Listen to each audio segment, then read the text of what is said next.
Hello, welcome to my zoology. In this video, I'll try to give you a crystal clear idea about the process of meiosis.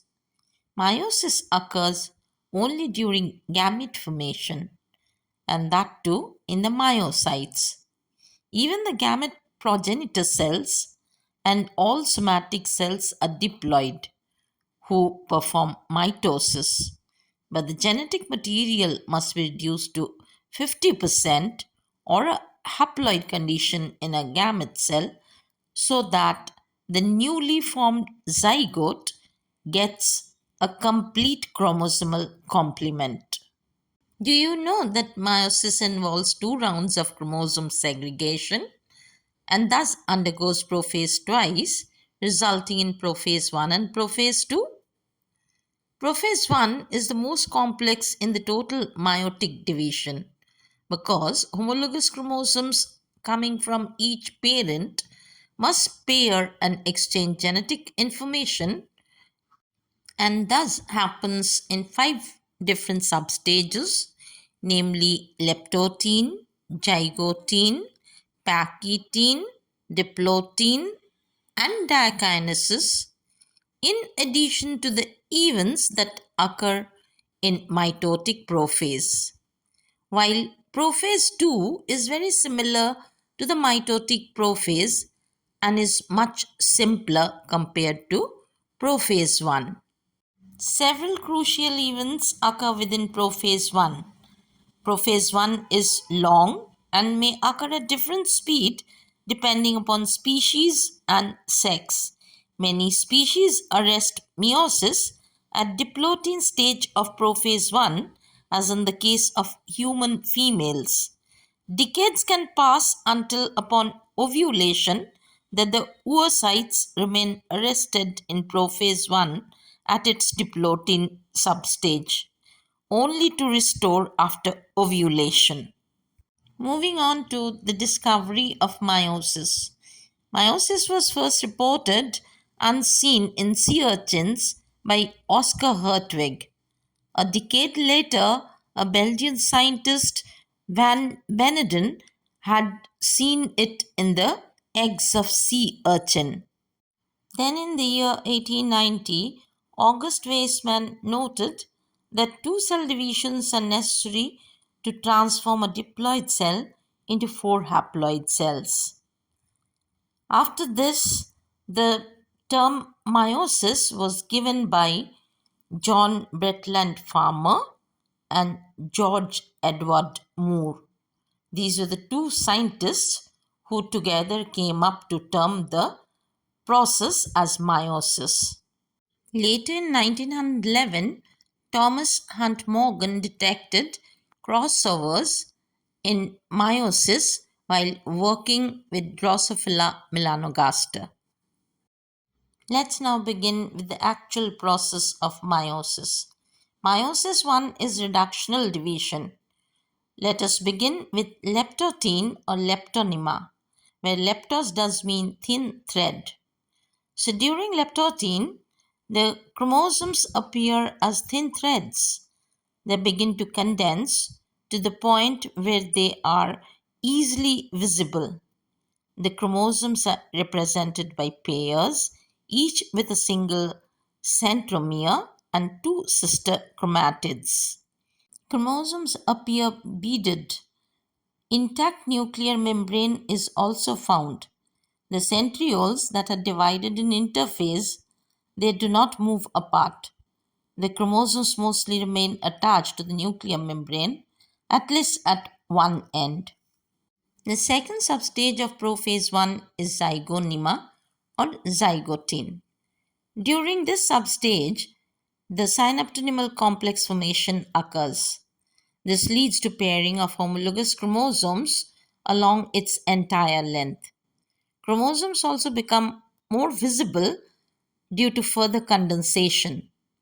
Each chromosome is with double DNA and each one has one original DNA and the other is a copy of the DNA. So actually, it's a tetrad formation which had already occurred during this stage. The nuclear membrane is still intact, and the centrioles show no change. The third substage of prophase I is pachytene. This is marked by further coiling and condensation of chromosomes. Synapses, that is pairing up of homologous chromosomes, take place. Appearance of bivalence, that is two synapse chromosomes, is evident. So it is also referred to as the tetrad, representing four chromatids in the bivalent structure.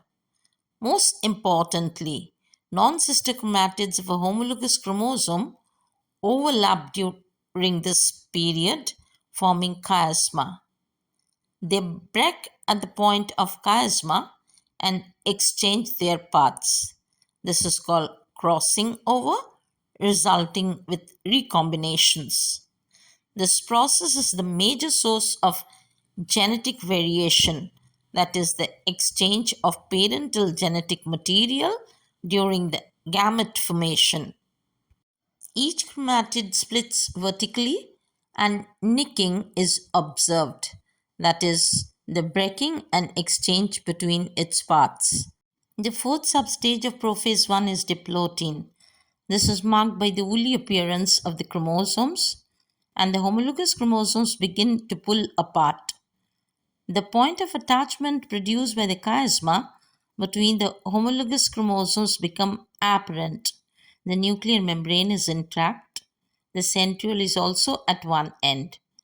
Synaptonymal complex breaks, so the homologous chromosomes tend to move away from each other. The chromosomes remain attached only at the chiasma. Terminalization begins. The fifth substage of prophase I is diakinesis. During diakinesis, homologous chromosomes continue to separate from each other and attain a maximally condensed state.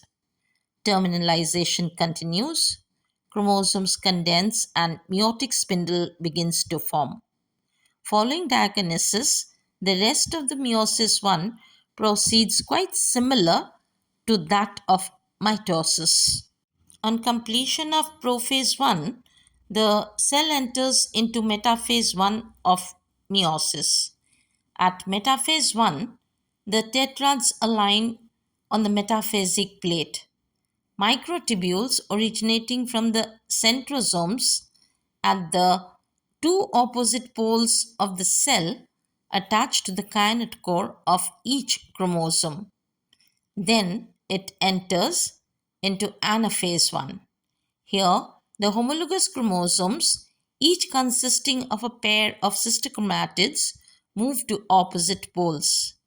So the homologous chromosomes are separated by the microtubules to the opposite poles of the cell. It is now time for the cell to enter into telophase I, where the chromosomes gather at the poles of the cell. Then the cell divides by cytokinesis, forming two daughter cells. The nuclear envelope reappears while the spindle apparatus disappears and the chromosomes decondense back to the chromatin state. This follows no interphase but undergoes interkinesis, which does not have synthetic phase at all. Interkinesis is a brief pause between each rounds of meiosis, providing time for the cell to replenish proteins. So this process is not followed by the DNA synthesis or the synthetic phase of interphase. It then begins with prophase II of meiosis. In each of the daughter cells, a new spindle apparatus forms. The nuclear envelope breaks down and the chromatin condenses to form the chromosomes again. Then comes metaphase II. The chromosomes line up along the metaphasic plate, the microtubules originating from the centrosomes at the two opposite poles of the cell attached to the kinetochores of each chromosome. Then it follows Anaphase II, where the sister chromatids separate and are pulled by the microtubules to the opposite poles of the cell. Then the Telophase II, where the chromosomes gather at the two poles of the cell and the cell divides by cytokinesis, forming two daughter cells from each of the two cells from meiosis I. Now, envelope reappears, the spindle apparatus disappears, and the chromosome decondenses back into chromatin. Chromatids separate into the resulting daughter cells such that the haploid spermatids receive half of the DNA amount. So, meiosis II is shorter and simpler compared to meiosis I. The haploid cells enter into meiosis II. They have just one chromosome from each homologous pair, yet they consist of two sister chromatids. So the sister chromatids separate, making haploid cells with non-duplicated chromosomes. In case of males, the result is four haploid sperm cells at the end of meiosis II, while in case of a female, it produces one haploid ovum and three polar bodies. Thank you for watching. I hope you like this video. If you have any doubts, you can post it in the comment box. Please do like, share, and subscribe to my channel if you still haven't done so.